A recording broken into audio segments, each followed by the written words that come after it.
I-70 is now back open after police say a suspected drunk driver crashed into another car, killing a person near Kipling and Wheat Ridge early this morning. Thanks for joining us for 9 News at Noon. I'm Sam Shocker. Wheat Ridge police say the driver was going the wrong way down the interstate when the crash happened. 9 News reporter Jennifer Meckles is live at the scene that officers took hours to investigate. Jennifer, we know a child went to the hospital this morning too. Can you tell us a little bit more? Yeah, Sam, we don't yet have an update on that child, but we know a child was taken to the hospital. Real quick, just kind of to set the scene for you here, I-70 out near Ward Road. It is open now, but it had been closed for hours. This crash happened very early this morning, 5:15 this morning. Wheat Ridge police say that there was a driver, a guy who was going the wrong way on I-70. He was going westbound in these eastbound lanes when he hit another car, essentially directly head on.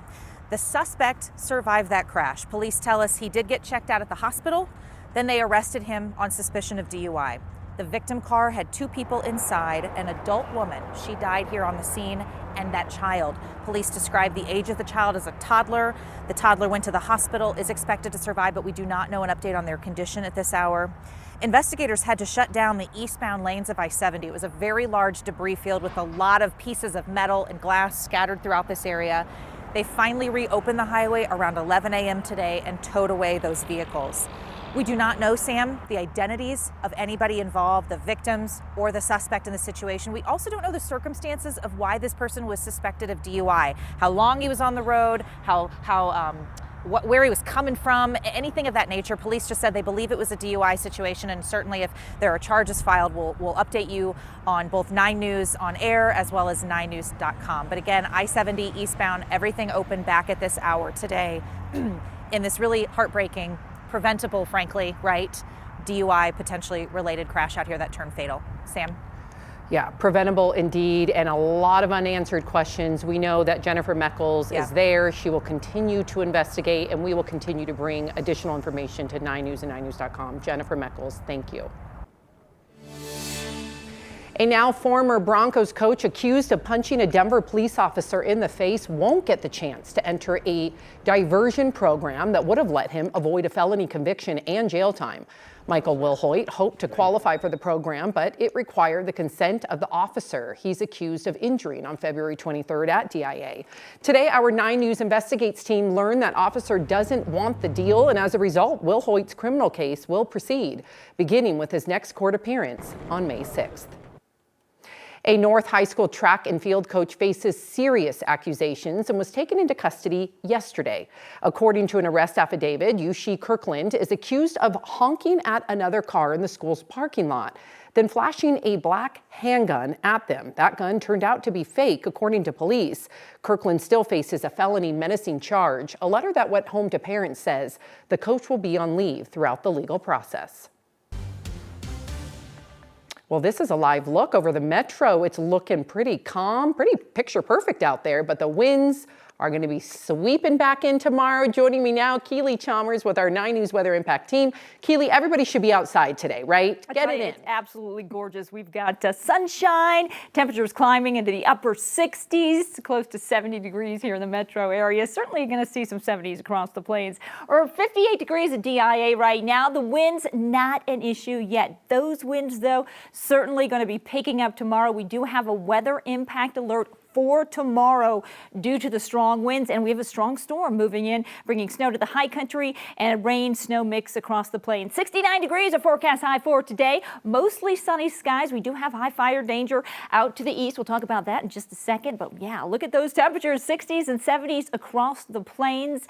And again, we have got lots of sunshine. Increasing clouds as that storm approaches, though, will be dropping down into the 50s by 8 o'clock. Taking a live look at our radar, though, ridge of high pressure, it is going to be shifting to the east. Here is that strong storm bringing a lot of precipitation in the form of rain and snow to California right now. It will be moving to the north and east across Colorado. That is what is going to be whipping up those winds tomorrow. Today, we do have a red flag warning in effect for the eastern plains. That does include Colorado Springs south along I-25 as well. So high fire danger due to breezy conditions and very dry conditions as well. So warm and breezy today, temperatures in the 60s, fire danger. And again, big changes with that storm moving in tomorrow. We'll talk more about your weather impact alert coming up in your complete forecast in just Keely, thank you. Some positive news for Ukraine today. Russian President Vladimir Putin says his country agrees in principle with the U.S. ceasefire proposal. He added they just want to work out the terms. Putin emphasized that it should pave the way to lasting peace. He also claimed Ukrainian troops are surrounded and their last foothold in Russia's Kursk region, and he wants to determine before a ceasefire if Ukraine soldiers will lay down weapons and surrender. He also wants to develop a way to control possible breaches of the truce. A federal judge has ordered the Trump administration to reinstate thousands of probationary federal workers that have been laid off since he took office. Today, a judge said those firings did not follow federal law. He also said that workers at agencies like the Department of Veterans Affairs, Agricultural, Defense, Energy, the Interior, and the Treasury need to be offered reinstatement immediately. The order is a result of a lawsuit filed by a coalition of labor unions and organizations. More than 20 attorneys general from around the country, including right here in Colorado, are suing to stop the process of dismantling the U.S. Department of Education. The Trump administration announced Tuesday it would be firing half of the staff, but it would need congressional approval to fully get rid of the agency. The coalition of AGs argue it's unconstitutional and illegal and would be detrimental to quality education and critical resources for millions of students across the U.S. President Trump is now threatening a 200% tariff on European wine, champagne, and spirits. This new tariff is in response to plans announced by the EU yesterday to tax billions of dollars worth of U.S. goods, including a 50% tariff on U.S. whiskey. The EU's tariffs are expected to go into effect on April 1st. In a post on Truth Social, Trump called the EU, quote, one of the most hostile and abusive taxing and tariffs authorities in the world. And Canada's retaliatory tariffs on $21 billion of U.S. goods took effect today. This tariff battle with Canada pits the U.S. against its biggest trading partner. It's our largest foreign supplier of steel and aluminum, and experts have warned these effects of these tariffs will be passed on to consumers. JP Morgan Chase says there's about a 40% chance the U.S. economy will go into a recession by the end of the year. That's a 10% jump from what economists forecast back in January. They say the Trump administration's actions, including its trade war and federal job cuts, are among the factors causing increased concern. Goldman Sachs is a little more optimistic, saying there's only a 20% chance of a recession. Taking a live look at the Senate floor, where lawmakers have less than 48 hours to pass a new spending bill.